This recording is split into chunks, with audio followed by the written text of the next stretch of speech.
Hi hello everyone, welcome to my YouTube channel. I am C Pooja Chaturvedi and मैंने कुछ time पहले एक comment देखा था जिसके ऊपर मेरा वीडियो बनाना रह गया था और वो 2-3 बार आया था कि अक्टूबर मंथ में सिर्फ ग्रुप 1 कैसे प्रिपेयर किया था मैंने 1 मंथ के अंदर अंदर। तो वो इस तरीके से था कि मैंने क्या किया कि एक दिन में 2 सब्जेक्ट्स लिए। सपोज़ मैं एफ़आर ले रही हूँ और साथ में मैं लॉ ले रही हूँ। एफ़आर और लॉ साथ में क्यों लिया? क्योंकि एक तो एक प्रैक्टिकल और एक थ्योरी हो गया। सेकंड चीज़, एफ़आर का सिलेबस ज़्यादा है, लॉ का सिलेबस कंपैरेटिवली कम है। और अगर मैं एसएफएम ऑडिट लेती हूँ तो ऑडिट का सिलेबस ज़्यादा है एंड एसएफएम का थोड़ा कम है एंड प्रैक्टिकल थ्योरी का वही रहता है। कुछ लोग ऐसे स्टूडेंट्स होते हैं जो कि पूरे दिन थ्योरी कर सकते हैं और तो मैं ऐसी बिल्कुल भी नहीं थी। मतलब मुझे ऐसा नहीं था कि मैं पूरे दिन थ्योरी पढ़ सकती हूँ, तो मुझे एक बैलेंस चाहिए था कि पहले प्रैक्टिकल करूँ, थ्योरी करूँ, दिन में इस तरीके से डिवाइड करूँ मैं। तो थ्योरी जो है मॉर्निंग में अच्छी रहती है क्योंकि बहुत फ्रेश माइंड होता है एंड प्रैक्टिकल जब हम बहुत ज़्यादा थक जाते हैं पढ़ते पढ़ते तब ठीक रहता है। फिर रात को वापस आप प्रैक्टिकल ले लो क्योंकि रात को थ्योरी पढ़ने में फिर और नींद आती है और हम लेट नाइट नहीं पढ़ पाते। तो थ्योरी के लिए कुछ इस तरीके से टाइम होना चाहिए कि आप मॉर्निंग में पढ़ो, उसके बाद जब लंच के बाद आप एक नैप लेते हो, उसके बाद जब आप उठते हो तो वापस आप फ्रेश होते हो, तब आप पढ़ सकते हो थ्योरी। तो अक्टूबर मंथ में सिर्फ इसलिए ऐसे प्रिपेयर किया था मैंने कि सपोज़ हमारे पास 30 डेज़ थे एंड मैंने क्या किया था कि उन 30 डेज़ को मैंने 15 डेज़ डिवाइड किए कि मुझे इन 15 डेज़ में करना है FR and law and next 15 days में मुझे एसएफएम और ऑडिट करना है। इस तरीके से मैंने डिवाइड किया। अब क्योंकि एग्ज़ाम पास आने वाले थे तो 10 आवर्स से कम तो मैं बिल्कुल नहीं दे सकती थी क्योंकि मेरे पास था भी सिर्फ 1 मंथ फॉर ग्रुप 1। तो मैंने क्या किया कि एफआर में ले रही हूँ। अब मैंने ना एक शेड्यूल बनाया अपने अकॉर्डिंग कि मैं किस तरीके से कर सकती हूँ, मेरा एफआर कैसा है। जैसे किसी किसी का एफआर अच्छा होता है क्योंकि किसी किसी का प्रैक्टिकल ज़्यादा अच्छा होता है, बट कुछ ऐसे स्टूडेंट्स भी होते हैं जिनकी थ्योरी ज़्यादा अच्छी होती है। तो मैंने उस अकॉर्डिंग बनाया कि एफआर अगर मैं 1 घंटा लॉ से कम कर रही हूँ क्योंकि उस टाइम मुझे लॉ का थोड़ा सा था कि नहीं बन रहा है मुझसे, बट लास्ट में आते थे मुझे कंसेप्ट समझ आए तो लॉ हो गया अच्छा और आई स्कोर 59।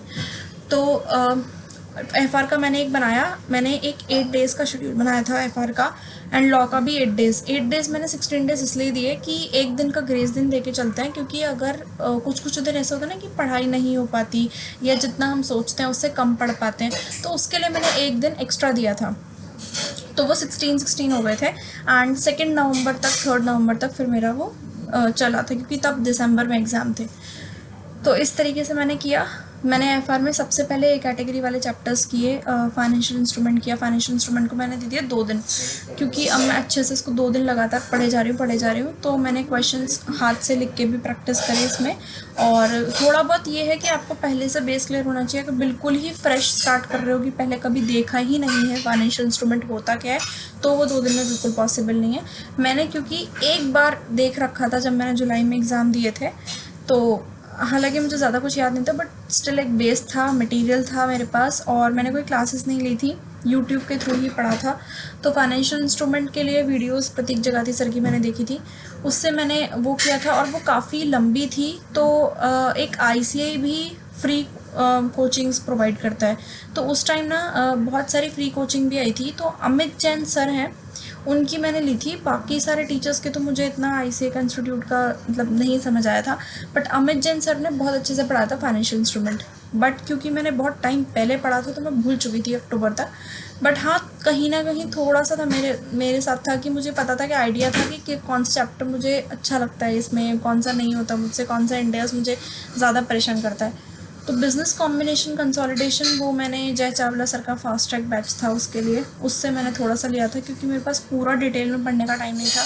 प्रतीक जगाती सर की वीडियोस बहुत लंबी जा रही थी, तो उस तरीके से मैंने वो किया था और मैंने लिख के क्वेश्चंस की प्रैक्टिस करी थी, तो मुझे कंसेप्ट समझ में आ गया था। तो ये थोड़ा अपने ऊपर भी है कि हमें कितना समझ आता है, कि हम फास्ट ट्रैक से कंसेप्ट समझ पा रहे हैं कि नहीं समझ पा रहे हैं, उसके अकॉर्डिंग है। वरना प्रतीक जगाती सर का रेगुलर बैच का पूरा है।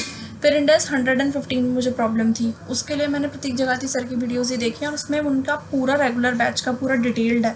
तो वो आराम से उससे कवर हो सकता है कि अगर आपको कोचिंग नहीं लेनी है एफआर में तो आराम से यूट्यूब से एफआर हो सकता है। मतलब मैंने 63 स्कोर किया था और उसमें मैंने सिली मिस्टेक्स करी होंगी जो मुझे बाद में पता चली थी, लेकिन वैसे हो सकता है। कंसेप्ट भी अच्छे से समझ आता है, काफ़ी टीचर्स ने बहुत कुछ डाला हुआ है यूट्यूब पे, सब कुछ है। तो अगर आपको नहीं ले पाते हो इनकेस, उनके लिए है। ठीक है। इस तरीके से प्रतीक जगाती सर का आप देख सकते हो। फिर सुमित सारदा सर हैं, वो ना जस्ट फॉर पेपर वीडियोस बनाते हैं। जैसे जो छोटे छोटे इंडेसेस होते हैं ना सी कैटेगरी वाले, जैसे इंडेस 108 हो गया, मतलब 24 हो गया। तो अगर आपको बहुत छोटे छोटे इंडेसेस करने हैं, ज़्यादा टाइम नहीं है मतलब पूरे डिटेल वीडियो देखने का, तो सिर्फ क्वेश्चंस करो, वो जस्ट फॉर पेपर वाली वीडियोस देख लो, बहुत छोटे छोटे, उससे वो कवर हो जाएगा।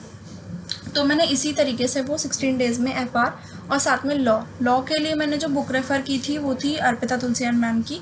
वो बुक बहुत अच्छी है, मतलब दो उसमें जो है 4 बुक्स हैं, मॉड्यूल्स हैं उनके। और first for company law content book, second for eco law content book, and the third one for company law का question bank, and fourth for eco law का क्वेश्चन बैंक। तो इस तरीके से है, और सारे क्वेश्चंस मुझे एक जगह पे मिल जाते हैं, एंड उनके जो नोट्स हैं वो बहुत अच्छे हैं। मतलब उन्होंने जो कलरफुल सी बुक बनाई हुई है, इम्पॉर्टेंट को रेड पेन से करना और ग्रीन पेन से अमेंडमेंट्स करना, तो उस तरीके से। और बुक भी देखने में अच्छी सी लगती है तो पढ़ने का भी मन करता है। तो इस तरीके से मैंने लॉ करी थी, रिवीजन वीडियोज़ लॉ की देख ली थी। लॉ की भी मैंने कोई क्लासेस नहीं ली थी, बट हाँ, लॉ में कंसेप्ट ज़रूर समझना ज़रूरी है कि कभी कभी क्या होता है कि लॉ समझ नहीं आता कि किस तरीके से बोलना चाह रहा है, तो वो देख लेना।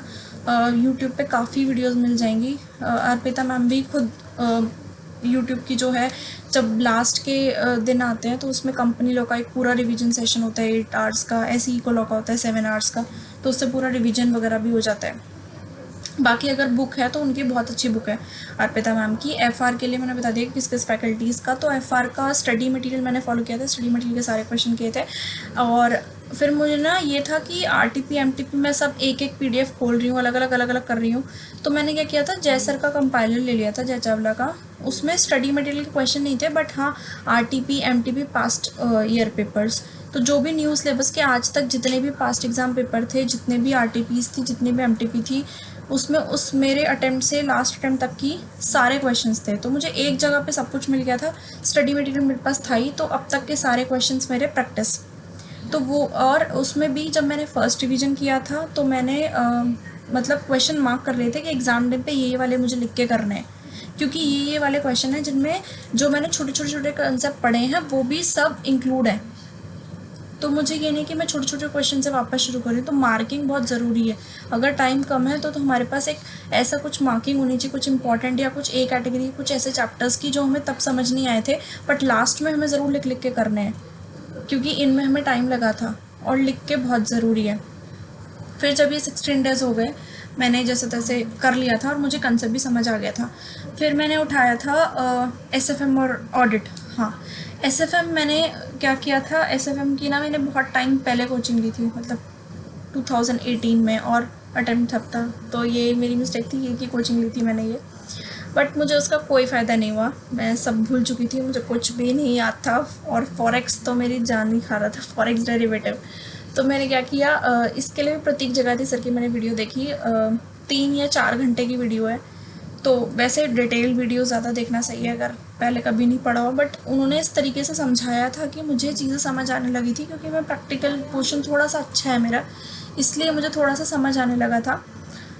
तो मैंने उनकी वीडियोस देखी, 4-5 SFM के चैप्टर की उनकी पढ़ी हुई हैं। फिर पवन सर की वीडियोस ने मुझे बहुत हेल्प करी। उनकी रिवीजन वीडियोस थी वो, बट वो वैसे बहुत लंबी क्लासेस होती हैं उनकी, काफ़ी सारी आवर्स की, बट उनकी वीडियोस ने बहुत हेल्प करी। मतलब मेरा जो कंसेप्ट बिल्कुल हिला हुआ था वो मेरा बहुत सुधर गया। तो पवन सर और प्रतीक जगाती सर दोनों को मैं रिकमेंड करूँगी, मतलब बहुत अच्छी वीडियोज़ हैं उनकी। और मेरा उससे फॉरेक्स, डेरिवेटिव्स, म्यूचुअल फंड्स तो हो ही जाता है, सबसे पहले उठाती हूँ म्यूचुअल फंड थी हमेशा से, क्योंकि मुझे लगता था ये सारे क्वेश्चन उसके हो जाएंगे। ठीक है, और जो एक्स्ट्रा प्रैक्टिस करनी है तो वो नवंबर 20 और Jan 21 में SFM का पेपर काफ़ी ज़्यादा हार्ड आया था। और SFM में ना ओल्ड कोर्स के PM बहुत ज़रूरी है, मतलब सारे क्वेश्चंस करने, तो वो फिर मैंने सोचा कि मुझे भी एक ऐसा मॉड्यूल चाहिए जिसमें सब कुछ इंक्लूड हो। तो मैंने उसके लिए क्या किया था, मयंक जैन सर की ली थी। तो मयंक जैन सर की बुक में ना काफ़ी सारे क्वेश्चन थे, मतलब म्यूचुअल फंड के ही, मतलब 93 क्वेश्चंस थे शायद, ऐसे नहीं 54 क्वेश्चंस थे, 93 फॉरेक्स में थे। तो मुझे लगा मैं एग्ज़ाम डे पे इतने सारे क्वेश्चन कैसे करूँगी, तो वही वहाँ मेरी क्या काम आई, मार्किंग, क्योंकि मैं नहीं कर सकती थी। तो मैंने क्या किया, जब मैं पहली बार क्वेश्चन कर रही थी तो मैं देख रही थी कि काफ़ी सारे ना रिपीटेड थे, और इसके लिए ना उन्होंने एक इंडेक्स बना रखा है, मतलब एक इंडेक्स है, उसमें क्या है कि चैप्टर जैसे म्यूचुअल फंड है तो फर्स्ट क्वेश्चन वो बताएगा आपको किससे रिलेटेड है, सेकंड क्वेश्चन किससे रिलेटेड है, और वो एक जगह पे है। मतलब अगर एक चैप्टर में एक कंसेप्ट पे कुछ 6-7 क्वेश्चन है तो वो लाइन में है, first question, second, third, fourth, fifth, वो उसी सेम कंसेप्ट से रिलेटेड है।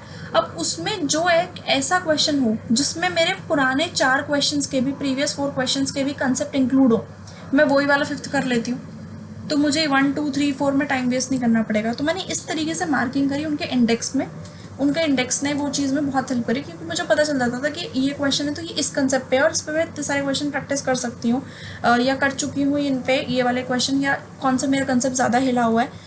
तो वो मार्किंग में मुझे बहुत हेल्प करी। और उनकी बुक अगर स्पेशली काफ़ी लोग यूज़ करते हैं, और अगर तो मार्किंग बहुत ज़रूरी है, क्योंकि बहुत सारे क्वेश्चन होते हैं। बट हाँ, प्रैक्टिस के लिए आपको इनफ मिल जाते हैं, आपको फिर कहीं इधर उधर देखने की ज़रूरत नहीं पड़ती है। फिर ऑडिट का जो मैंने क्या किया था, ऑडिट सबसे ज़्यादा ग्रुप 1 का ख़तरनाक सब्जेक्ट जो कि ग्रुप को ले डूबता है। ठीक है, ऑडिट में मैंने क्या किया था, सनिंदर सराफ सर की बुक ली थी मैंने, बट आप पंकज गर्ग सर की बुक भी, मतलब अच्छी, उनकी काफ़ी अच्छी बुक है, वो भी ले सकते हो। उसमें क्या होता है, जैसे आपके स्टैंडर्ड्स के नेम और प्रोफेशनल एथिक्स में क्लॉजेस के नेम, ये बहुत सही लिखना मतलब बहुत ज़रूरी है, इसके मार्क्स मिलते ही मिलते हैं, ये तो आपको लर्न करना ही करना पड़ेगा। तो अगर आपको जैसे कुछ निमोनिक है, कुछ स्टोरी ऐसा कुछ चाहिए कि किस तरीके से इसको याद करें, तो सनिंदर सराफ सर ने भी यूट्यूब पे वीडियो अपलोड किया हुआ है। एंड अभिषेक बंसल सर है, उन्होंने तो टैक्स ऑडिट के क्लॉजेस की भी एक वीडियो बना रखी है, जिसमें उन्होंने मतलब बता रखा है कि किस तरीके से इसको लर्न कर सकते हैं लाइन में। तो लेकिन स्टैंडर्ड्स का वो स्टैंडर्ड्स तो हमें, क्योंकि हम इंटर में भी पढ़ते हैं तो कहीं ना कहीं हमें ये पता चल जाता है कि ऐसे 200 क्या है, 300 क्या है, तो वो आप लर्न कर लेना। बट क्लॉजेस लाइन में कैसे करना है, उसके लिए उन्होंने वो कुछ स्टोरी सी बना रखी है, सनिंदर सर ने भी, ना आने का ना जाने का ऐसे करके कुछ स्टोरी है, तो ना लेने का ना देने का ऐसे करके वो एंड तक, तो उससे आपको क्लॉजेस याद हो जाएंगे। गलत मत लिखना क्लॉजेस, वरना पूरा आंसर कट हो जाएगा। ठीक है, तो इस तरीके से। और उसमें 15 to 20 मार्क्स आपको पता है कि प्रोफेशनल एथिक्स बहुत इंपॉर्टेंट है, तो प्रोफेशनल एथिक्स अच्छे से करना सबसे पहले, और उसमें क्लॉजेस, शेड्यूल वगैरह मतलब सब कुछ अच्छे से लर्न करके उसके क्वेश्चन भी आपको देखने पड़ेंगे। अब क्या होता है, ऑडिट का सिलेबस बहुत वास्ट होता है, पूरा क्वेश्चन मैक करने का कभी कभी टाइम नहीं होता कि हम हर चैप्टर के क्वेश्चन देखें, पर कुछ ऐसे चैप्टर्स हैं जिनके क्वेश्चन ज़रूर देखना, जैसे स्टैंडर्ड्स के क्वेश्चन देखना, क्योंकि स्टैंडर्ड्स के जो क्वेश्चन होते हैं वो इनडायरेक्ट होते हैं, कभी आपसे डायरेक्टली क्वेश्चन नहीं आएगा, आपसे कोई ऐसे नहीं पूछेगा कि ये वाला स्टैंडर्ड बताओ, वो आपको एक केस देगा एंड आपको आइडेंटिफाई करना पड़ेगा कि इसमें कौन सा स्टैंडर्ड लगेगा, और इस तरीके से आपको आंसर देना पड़ेगा। तो स्टैंडर्ड के काफ़ी अच्छे खासे मार्क्स का आता है, बट स्कोर करना थोड़ा डिफिकल्ट हो जाता है, इसलिए अदर चैप्टर्स में अच्छा करना ज़रूरी है। तो क्या करो, एक सेक्शन बना लो, ये स्टैंडर्ड्स हैं, प्रोफेशनल एथिक्स है, कंपनी ऑडिट और कारो कंपनी अकाउंट्स, इनका एक अलग सा सेक्शन है, ये मुझे बहुत अच्छे से करना ही करना है। फिर जो सेकंड सेक्शन है वो बाकी चैप्टर्स का है, उसमें एक ABC कैटेगरी बना लो, और पहले A कैटेगरी जिस हिसाब से आज तक पास्ट ट्रेंड एनालिसिस कहीं भी मिल जाएंगे, वो पास्ट ट्रेंड एनालिसिस के हिसाब से तुमने देखा A category, B category, C category, जैसे बैंक ऑडिट होता है उसमें से आते ही आता है, ऑटोमेटेड एनवायरनमेंट है उसमें से आते ही आता है, फिजिकल ऑडिट है वो बहुत इंपॉर्टेंट है, पीयर रिव्यू, क्वालिटी रिव्यू में से कोई एक आता ही आता है। तो इस तरीके से ये चीज़ ऐसे प्लान हो जाएगी। अब कुछ ऐसे चैप्टर्स हैं जिनके क्वेश्चन देखने ही देखने हैं, जैसे मैंने बोला स्टैंडर्ड्स के क्वेश्चन देखने ही देखने हैं, सेकंड प्रोफेशनल एथिक्स के क्वेश्चन देखने ही देखने हैं, बहुत हेल्प होती है और बहुत सारे मार्क्स का आता है, तो इतना टाइम इसको देना पड़ेगा। ठीक है, और फिजिकल ऑडिट के क्वेश्चन देखने ही देखने हैं। तो इस तरीके से ना ये 3-4 चैप्टर्स हैं कंपनी ऑडिट के क्वेश्चंस, कि जिनके ना आप छोड़ नहीं सकते कि इनके क्वेश्चंस में ना देखूं तो चलेगा, इनके क्वेश्चंस ना एक बार देख जाना, क्योंकि आइडिया नहीं लग पाता फिर किस तरीके से क्वेश्चन आएंगे ना, और फिर हम उलझ जाते हैं, और फिर आंसर किस तरीके से प्रेजेंट करना है, क्योंकि ऑडिट में ना ऐसा नहीं है कि बुक में मुझे पूरी लाइन लिखी है तो मुझे एज इट इज़ उतारनी है, मशीन नहीं है जो इतना रट सके, बट कीवर्ड्स वही लिखने होते हैं तभी मार्क्स मिलते हैं, वो अपनी लैंग्वेज में चाहे हमको कितना ही समझ आ जाए और हम पूरा लिख लेना, नंबर नहीं मिलते, वो कीवर्ड्स वही लिखने होते हैं। तो वो या तो आपको किसी ऐसी बुक में देखना जहाँ स्टडी मटेरियल की लैंग्वेज यूज़ हो रही हो, जहाँ भी स्टडी मटेरियल की लैंग्वेज यूज़ हो रही हो। स्टैंडर्ड्स क्या करो, जैसे अब क्योंकि ऑडिट का सिलेबस बहुत ज़्यादा है, हम चैप्टर्स करते हैं, ये करते हैं, कुछ ना कुछ छूट ही जाता है, तो मैं क्या करती थी, जैसे मैं अब इधर उधर कहीं घूम रही हूँ, ब्रेक में हूँ, या मतलब अगर मैं खाना भी खा रही हूँ, तो मैंने एक स्टैंडर्ड सुन लिया, किसी की वीडियो, किसी की ऑडियो सुन ली, ठीक है, और मैंने फटाफट जाके वो 10 मिनट में स्टैंडर्ड पढ़ लिया, तो मेरे स्टैंडर्ड्स इस तरीके से भी हो जाते थे कि मुझे एटलीस्ट पता चल जाता है कि इस स्टैंडर्ड में था क्या, उस स्टैंडर्ड में है क्या।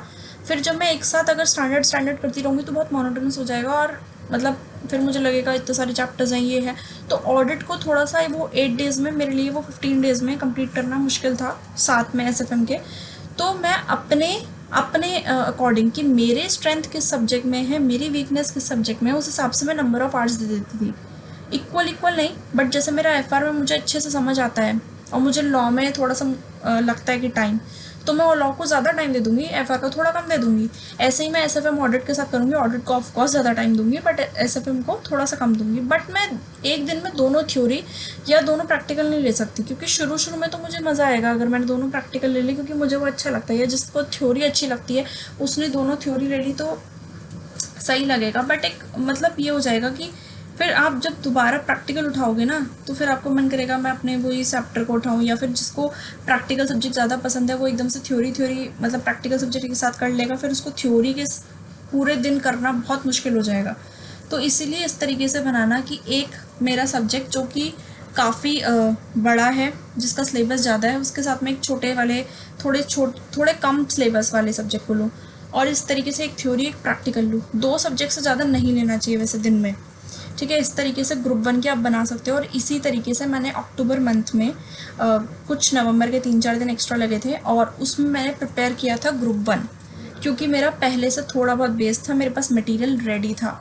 मतलब मैंने पहले ही सोच लिया था कि मुझे कैसे कैसे कैसे करना है। जैसे मैंने इसमें बताया कि इन बुक्स को आप रेफ़र कर सकते हो, मुझे इन्होंने बहुत हेल्प करी, तो इस तरीके से आप कर सकते हो। ये था ग्रुप 1 का। अब ग्रुप 2 की भी मैंने डीटी का फास्ट ट्रैक बैच लिया था, बीबी सर का। उसके अलावा मैंने कोई क्लासेस नहीं ली थी। ग्रुप 2 के लिए मैं, ये वीडियो बहुत लंबी हो गई है, तो नेक्स्ट वीडियो में मैं ग्रुप 2 का बताऊंगी कि ग्रुप 2 की किस आप कौन सा यूट्यूब पे पूरी वीडियोस अवेलेबल है, पूरा फास्ट ट्रैक बैच अवेलेबल है, किस तरीके से आप कर सकते हो, एससीएमपी कैसे पढ़ सकते हो। ये ग्रुप 2 की पूरी डिटेल्ड वीडियो मैं नेक्स्ट वीडियो में लाऊंगी कि कैसे करना है ग्रुप 2 को। अभी ग्रुप 1 का हो गया, ठीक है, ओके। वैसे आज लास्ट एग्ज़ाम ख़त्म हुआ है, मतलब सी इंटर का, और सी फाइनल का कल हुआ है, तो अभी तो पूरे 8-10 दिन रिलैक्स करना है। बट ये उनके लिए जो कि अभी जिनका नवंबर अटैम्प्ट था और जो कि प्रिपरेशन कर रहे थे, जिन्होंने अभी एग्ज़ाम दिए नहीं है, तो किस मतलब कैसे कैसे रेफ़र करा जाए, कि अगर आपको कोचिंग नहीं लेनी है तो किस तरीके से पढ़ा जाए, और 1 मंथ में मतलब 2 मंथ में कैसे प्रिपेयर हो सकता है। तो हो सकता है अभी 5 मंथ्स है, अब अक्टूबर मंथ को मत लगाओ, क्योंकि वो प्रिपरेशन के लिए और मॉक टेस्ट के लिए रखो, क्योंकि मॉक टेस्ट एक बार दे दो तो अच्छा रहता है एग्ज़ाम में, क्योंकि स्पीड नहीं बन पाती फिर, और फिर पता नहीं चल पाता कि हम कर पा रहे हैं कि नहीं कर पा रहे। थोड़ा सा ऐसा लगता है कि डायरेक्टली हम बिल्कुल ही, मतलब होता है ना कि आजकल मॉक इंटरव्यूज़ भी हैं कि डायरेक्टली इंटरव्यू में जाने से पहले मॉक इंटरव्यू ले दो, अपने आप को पहले टेस्ट तो कर लो। तो वो बहुत ज़रूरी हो जाता है कि जिससे आप फाइनल जब सच में एग्ज़ाम देने बैठो ना, तो बस इसमें क्लियर ही हो जाओ, मतलब इतने अच्छे से इसको दो कि तुमने मॉक टेस्ट पहले दिया हो, इसलिए।